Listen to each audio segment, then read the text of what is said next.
네, 이어서 마켓 키워드 시간입니다. 오늘은 MTN의 김종효 전문위원과 함께하도록 하겠습니다.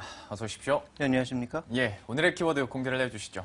네, 오늘의 키워드는 최근에도 여러 번 언급되었던 이슈입니다만 환경 규제와 관련돼서 얘기를 좀 해볼 필요가 있을 것 같습니다. 예, 요즘 들어서 환경 규제 점점 더 중요성이 높아지고 있는 상황인데요. 그렇다면 먼저 글로벌 환경 규제 상황이 어떤지부터 설명을 좀 해주시죠. 네, 최근 들어서 환경 규제가 늘어날 것으로 예상이 되고 있는데요. 지금 조금 전에도 언급이 되었지만 미국에서도 여전히 기술주와 바이오에 관심을 많이 가지고 있다. 이런 얘기가 나오고 있지 않습니까? 예. 왜 그쪽에 관심을 가지고 있을까요? 이쪽 산업이 여전히 그래도 추가 수요가 있다라고 판단하고 있기 때문입니다. 그러니까 우리가 흔히 얘기하는 국영제 산업 쪽에서는 더 이상 수요가 없다라고 판단하고 있는 반면 신기술주라든지 바이오, 신약이라든지 그리고 오늘 말씀드릴 환경 쪽에서는 아직도 수요가 있다라고 보고 있는 거죠. 그렇다면 우리가 어차피 지수가 제한적으로 가고 종목도 가려져서 갈 거라면 성장하는 산업 쪽에 투자하는 것이 맞는데요. 자, 글로벌 시장에서 환경 규제 가장 큰 특징은 그동안 환경 규제 노력이 교토의정서를 중심으로 추진되어 왔지만 핵심 국가 두 개가 빠져 있었죠. 미국이 참여하지 않았었고요. 중국도 굉장히 이 경제 성장이 바빴기 때문에 환경 규제 같은 것들은 저 멀리 치워놓는 모습이었습니다. 네. 그런데 이제 준비된 그림을 보시면 유엔 산하기구인 IPCC에서 지구 온난화를 예측을 했는데요. 지금 현재 추세를 그대로 놔둘 경우에는 2050년 정도에는 온도가 3도 이상 그리고 2100년이 되면 5도 이상 올라간다라는 거죠. 그렇다면 지금 현재 2도만 올라가도 해수면이 10m, 20m 높아진다라는 얘기가 나오고 있는데 규제가 필요하다라는 것이고요. 이 구간에서 미국의 에너지 혁명을 위해서 환경 규제에 뛰어들기 시작했고요. 그다음에 중국도 더 이상 참지 못하고 환경 규제에 참여하기 시작했습니다. 그러면서 판이 커지기 시작했고요. 그다음에 이제 저먼워치라고 하는 독일 연구소가 기후 위기 지수라고 하는 것을 내놓고 있는데요. 지금 회색으로 표시되고 있는 이런 국가들이 위험 국가라고 보시면 될 것 같습니다. 전반적으로 이제 수치가 높은 국가보다 낮은 국가들 쪽에 위험이 크다라고 보여지는데 적색이나 아주 짙은 색으로 표시된 국가들이 가장 위험한 국가들이고 회색으로 표시된 국가들도 현재 약간 붉은색으로 표시되어 있는 국가들과 함께 일종의 위험 국가라고 좀 표시를 해봐야 될 것 같은데 보시면 지금 미국도 포함되어 있고요. 중남미 일부 국가들은 거의 대부분 포함되고 있는 상황입니다. 아시아 대부분 포함되고 있고요. 몽골이 가장 심각하다라고 보고 있고 인도차이나 반도 쪽도 좀 심각하다라고 보고 있는 상황이죠. 그래서 현재 이 기후변화가 조금 나타나면 나타날수록 그와 관련된 냉해 혹은 폭우 이런 기후 이변 현상 자체가 앞으로 더 활발해질 것으로 보고 있는 국가들이 대부분 적도나 회기선 부근에 있는 국가들이기 때문에 많은 국가들에서 피해가 나타날 것으로 예상되고 있어서 기후변화와 관련되어 있는 환경 규제는 앞으로 점점 더 커질 가능성이 있다고 봐야 될 것 같습니다.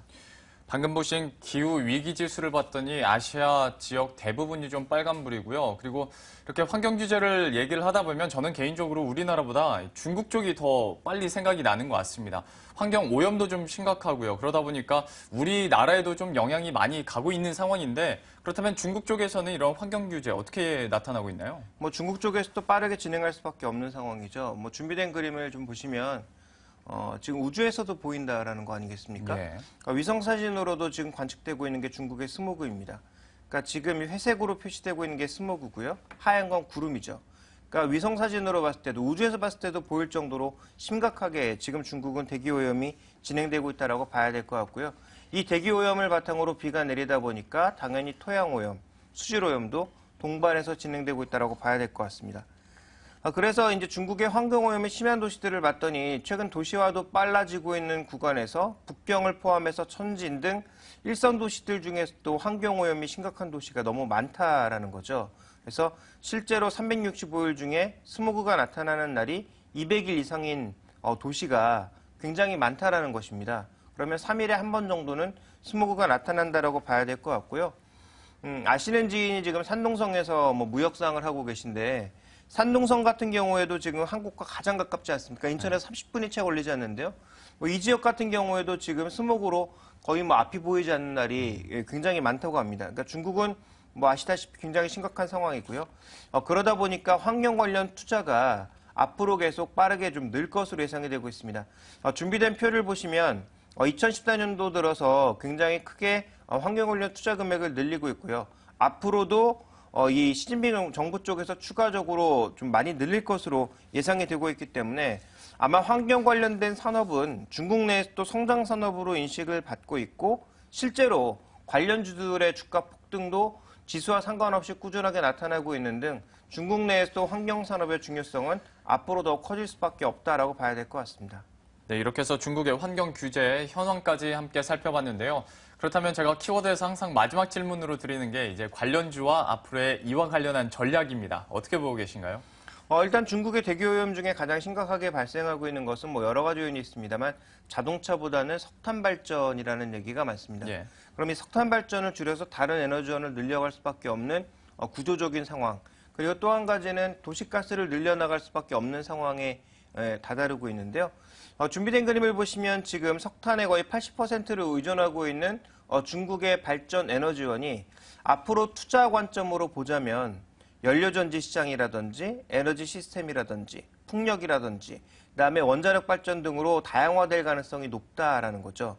그러니까 지금은 석탄이 주류지만 지금 투자하고 있는 곳은 이쪽이기 때문에 석탄 쪽은 앞으로 계속 줄어들 수밖에 없고 수력을 제외한 나머지 기타 에너지원이 늘 수밖에 없다라고 봐야 될 것 같습니다. 그래서 천연가스라든지 원자력이라든지 연료전지 쪽이라든지 풍력발전이라든지 이런 쪽이 앞으로 늘 수밖에 없기 때문에 관련된 국내 종목 중에서 실제로 국제시장에서 활약하고 있는 풍력 부품주들, 뭐 태웅이나 성광밴드, 동국 SNC 같은 것들이 2차 성장을 나타낼 가능성이 충분히 있지 않나라고 봐야 될 것 같고요.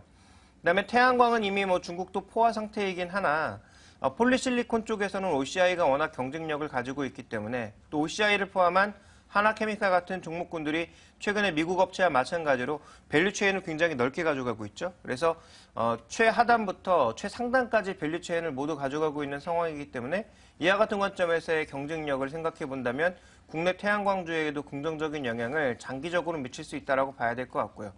또 하나 좀 뜬금없는 소리가 될 수도 있겠습니다만 경동나비행 같은 보일러도 충분히 관심을 가질 수가 있다라고 보는 게 왜 그러냐면 지금 중국의 이제 보일러도 충분히 시장이 성숙되어 있습니다만 이게 친환경 쪽이 아니거든요. 예. 그러니까 이쪽에서 발생하는 여러 가지 뭐 분진이라든지 이런 것들이 충분히 환경을 오염시키고 있기 때문에 네. 국내 경동 나비엔을 포함한 국내 보일러가 에너지 효율도 높고 열효율도 전반적으로 높아서 그와 관련된 수출 가능성을 좀 높게 본다면 관련된 종목으로 충분히 꼽을 수 있지 않을까. 그래서 뭐 기존에 알고 계시는 웅진 이제 코웨이 같은 종목은 제외를 했습니다. 그래서 네. 뭐 이런 종목군들을 우리가 살펴보실 필요가 있겠고요.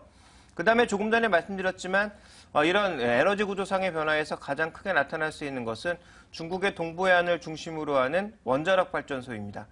준비된 그림을 보시면 이미 뭐 텐완이라든지 다야완 같은 일부 지역에서 추진이 되고 있습니다만 건설되고 있는 쪽이 모두 동부해안 쪽에 집중되어 있거든요. 왜냐하면 중국의 이쪽에는 주로 원전과 관련된 원유와 관련된 부분이라면 이쪽 라인들이 대부분 다 IT라든지 아니면 철강이라든지 새로운 산업 라인들이 대부분 들어와 있는 지역들이기 때문에 이런 지역들 쪽에서 전력이 부족하다. 근데 그 전력을 지금 그동안 석탄 쪽으로만 메워왔는데 석탄이 뭐 가격은 낮지만 효율도 떨어지고 워낙 대기오염이 심한 만큼 중국도 지금 이렇게 환경 관련된 문제에 신경 쓰고 있는 과정에서 원자력 발전소가 늘 수밖에 없다라는 거죠. 그런 관점에서 두산중공업이나 한국전력 같은 종목군들을 주목해 보실 필요가 있을 것 같고요. 자, 마지막으로는 글로벌 전기차의 판매 상당수를 지금은 선진국이 가져가고 있습니다만 장기적으로는 비아디를 중심으로 중국 쪽에서 가져갈 가능성이 높다라고 보고 있습니다. 그래서 글로벌 전기차 판매 대수에 대한 전망이 뭐 아시다시피 굉장히 가파르고요. 그다음에 일본 같은 경우에는 수소전지차를 인프라와 자동차를 동시에 보급하면서 양쪽에 보조금도 지급하는 그런 형태로 가고 있거든요. 그러니까 이런 여러 가지 형태의 변형된 자동차들이 앞으로도 크게 나타날 것이기 때문에 장기적으로 보면 현대차라든지 전지를 만들 수 있는 LG화학, 삼성 SDI 같은 이런 전지주들의 가능성을 좀 높게 봐야 되지 않을까라고 보고 있고요. 현재 우리나라를 포함한 14개 국가가 환경과 관련된 상품에 대해서는 FTA와 상관없이 무관세로 하자라는 그런 협정을 지금 추진 중이거든요. 네. 만약에 이게 추진이 된다면 환경 관련된 부품들에 대해서는 더 효율이 높아질 가능성, 그렇다면 자동차 부품까지 확대가 돼서 뭐 세종공업이라든지 한라비스테온 공조라든지 이런 종목군들에게도 수혜가 돌아갈 가능성이 있지 않나라고 보고 있습니다. 예. 중국 시장에서 아직까지는 석탄이 좀 주류긴 합니다만은 향후에는 새로운 에너지원으로 좀 비중이 늘어날 것이다라는 점 유념해 두시면 좋을 것 같습니다. 이렇게 해서 오늘의 키워드 환경규제 함께 살펴봤습니다. MTN의 김종효 전문위원과 함께했네요. 고맙습니다.